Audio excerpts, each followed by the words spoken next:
आपण पाहत आहात मल्हार वृत्त न्यूज चॅनल, जनतेचा खरा आवाज। लोहगाव येथील भक्तिशक्ती चौकात प्रभाग क्रमांक 1 च्या इच्छुक उमेदवार तसेच धनंजय भाऊ फाउंडेशनच्या अध्यक्षा पूजा जाधव यांच्या वतीने चाय पे चर्चा हा उपक्रम राबविण्यात आला। या उपक्रमाला सकाळी 8 वाजता सुरुवात करण्यात आली। या कार्यक्रमाबद्दल मल्हार वृत्तशी बोलताना पूजा जाधव म्हणाल्या, रोजच सकाळी लोहगाव येथील भक्तिशक्ती चौकात असंख्य नागरिक व कामगारांची वर्दळ पाहायला मिळते।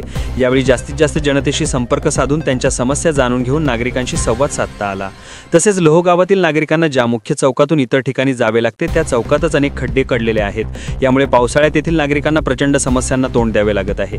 अनेक वेळा या ठिकाणी पावसाचे पाणी साठून राहते। रस्त्यावर पडलेले हे खड्डे लक्षात न आल्याने अनेक वेळा दुचाकीस्वर पडल्याचा अपघाताच्याही घटना घडतात। पावसाळ्यात बस देखील वेळेवर येत नाहीत। बस स्थानकात बसण्याची अपुरी सुविधा असल्याने अनेक वेळा महिलांना तासंतास बसची वाट पाहत उभे राहावे लागते।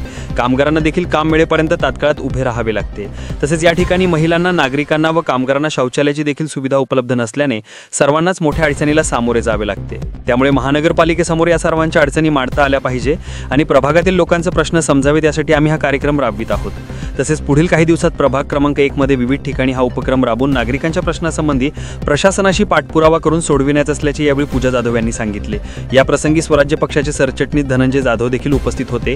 त्यांना या उपक्रमाबद्दल व लोहगावातील विकास आराखड्याबद्दल विचारले असता ते म्हणाले, लोहगावातील नागरिक असो कामगार असो यांच्या प्रश्नाबाबत आम्ही नक्कीच आवाज उठवणार। या भागातील लोकांची सेवा आम्हाला करायची आहे।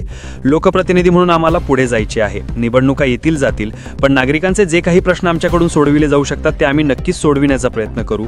लोहगावच्या आराखड्याबद्दल धनंजय जाधव म्हणाले, डेव्हलपमेंट प्लॅन म्हणजे गावाच्या विकासाचा प्लॅन असतो।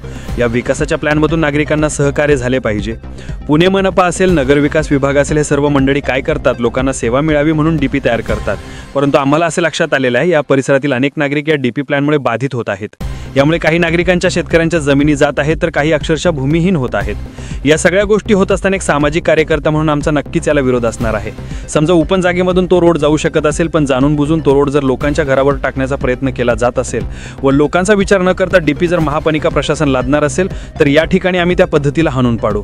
आज लोहगावचा जरी प्रॉब्लेम असला तरी आम्ही धानोरीकर व लोहगावकर सख्य शेजारी व भाऊ आहोत, कारण आमची वेश एक आहे। आम्ही जवळ राहतो। आम्ही जरी धानोरीमध्ये राहत असलो तरी लोहगावकरांच्या प्रश्नांसाठी आमच्या रक्ताचे पाणी करू आणि जी लोक या डीपी प्लॅनमधून बाधित होत आहेत त्यांना न्याय मिळवून देण्यासाठी आम्ही दोघेही लोकगावकरांच्या बाजूने उभे राहू, असे धनंजय जाधव म्हणाले। मल्हार वृत्ताचे नवनवीन व्हिडिओ व अपडेट्स पाहण्यासाठी आजच आमच्या YouTube, Facebook व Instagram चॅनलला लाईक व सबस्क्राईब करा। संपर्क 80 10 186 630।